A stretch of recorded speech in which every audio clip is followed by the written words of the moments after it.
wanapiga miguu yao kutokana na uchungu wa sakaratul maut. Aidha, wengine wapo nyuma ya msikiti,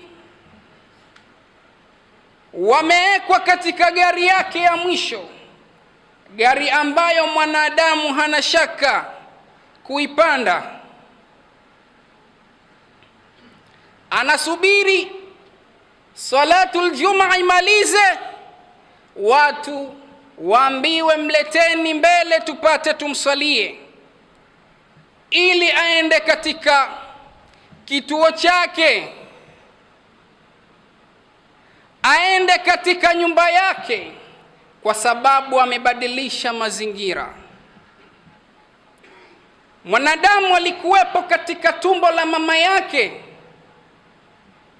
qadari Allah alivyomkadiria miezi 9, miezi 10, hata wengine wanafikisha mwaka kukaa katika tumbo la mama yake.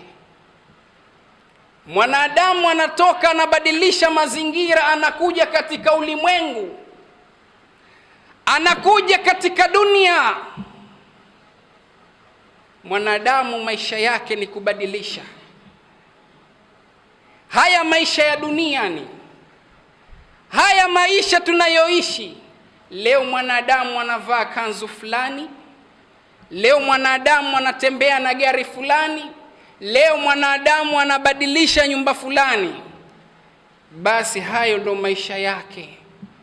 Soma maisha yako kutokana na hapa hapa ulipo duniani. Ulikuwa mdogo, Allah akakujalia umri wa kufikia aidha miaka 25, aidha ni miaka 50, aidha pia ni miaka 100, kadari Allah atakavyokujalia kuishi katika ulimwengu. Elewa mwanadamu, katika dunia hujafika.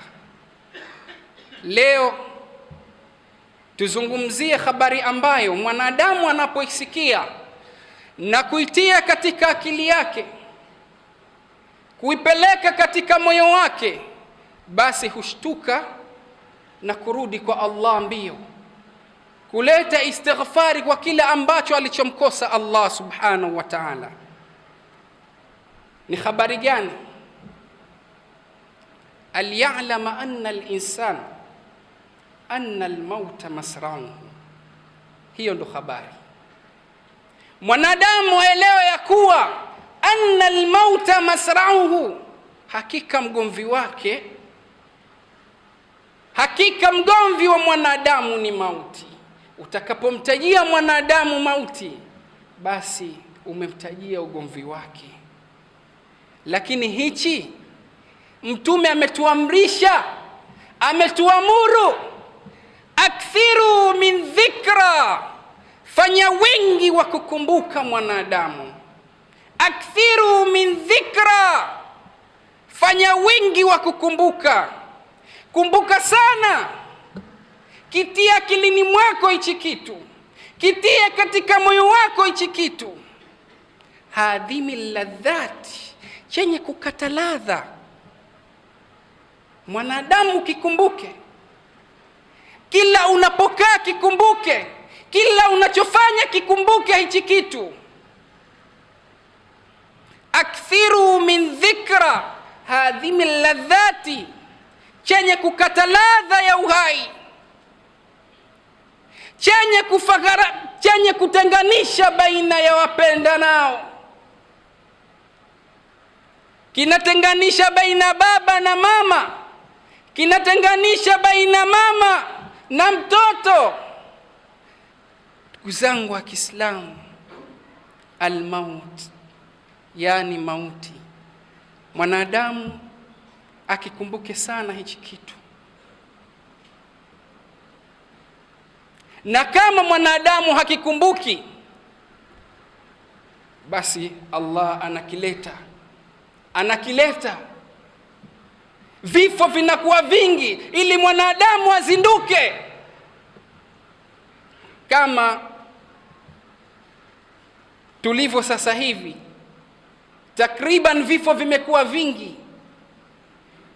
Wanadamu wamejitwika dunia, wameivaa dunia, kitu ambacho hakiwezi kuvalika, kitakuja kukutema.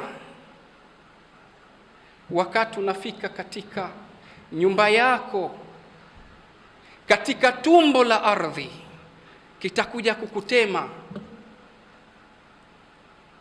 Dunia ambayo ulokuwa ukipapia, dunia ambayo ulokuwa ukiendea mbio, haitokuwa rafiki wakati wa kufika katika mwana wa ndani. Ndugu zangu wa Kiislamu, mauti haepukiki,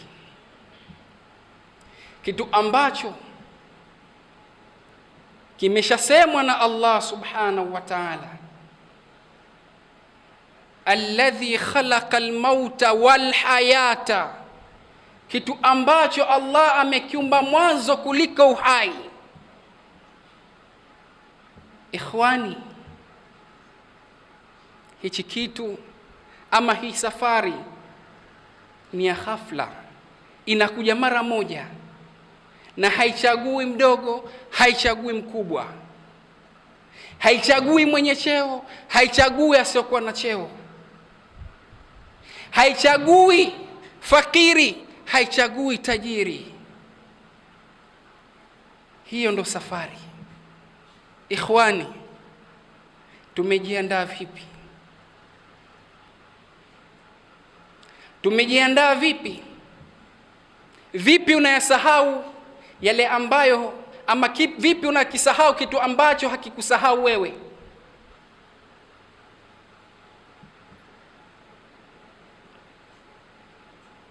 Ndugu zangu wa Kiislamu, tujiandae na safari. Allah anasema, kullu nafsin dha'iqatul maut wa innama tuwaffawna ujurakum yawmal qiyamah faman zuhziha 'anil nari wa udkhilal jannah faqad faz وما الحياة الدنيا إلا متاع غرور. Hayo ndo maisha mwanadamu. Hicho ni kiapo, kila nafsi itaonja, kila nafsi itaonja umauti. Kama ni kiumbe ameumbwa na Allah, basi hakikisha kuna siku ataondoka katika dunia.